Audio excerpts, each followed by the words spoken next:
5 महिन्यात 70 लाख मतदार कसे वाढले असं राहुल गांधी यांनी सरकारला सवाल केलाय। शिर्डीतील एका इमारतीत 7000 मतदारांची नोंदणी करण्यात आलेली आहे। निवडणूक प्रक्रियेत गोंधळ झाल्याचा आरोपही त्यांनी केलाय।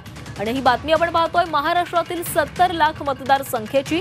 लोकसभा आणि विधानसभा निवडणुकीदरम्यान महाराष्ट्र राज्यात मतदारांच्या संख्येत महाप्रचंड वाढ झाल्याचा आरोप विरोधी पक्षनेते राहुल गांधी यांनी लोकसभेत केलाय। महाराष्ट्रात विधानसभा निवडणुकीत हिमाचल प्रदेश राज्याच्या लोकसंख्येइतकं नवे मतदार यादीत समाविष्ट केले गेलेत असा आरोप राहुल गांधींनी केलाय। आणि 70 लाख मतदारांची संख्या अचानक कुठून आली असा प्रश्न राहुल गांधींनी संसदेमध्ये विचारलाय।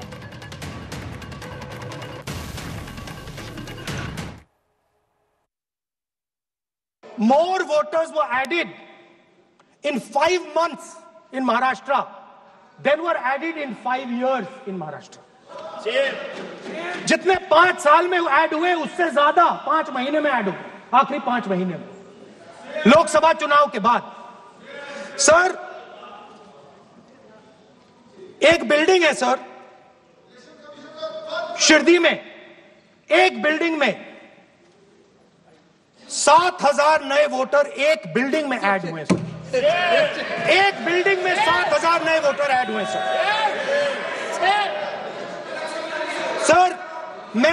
मैं कोई आरोप नहीं लगा रहा हूं, मैं कोई आरोप नहीं लगा रहा हूं। मैं सिर्फ ये कह रहा हूं सर कि ये इसमें कुछ ना कुछ प्रॉब्लमॅटिक है। राहुल गांधींना कुठून शोध लावला याचा मी आता शोध घेतोय। तर म्हणजे त्यांनी कोणतेही विधान करण्यापूर्वी थोडं त्या संदर्भातलं भान ठेवायला हवंय।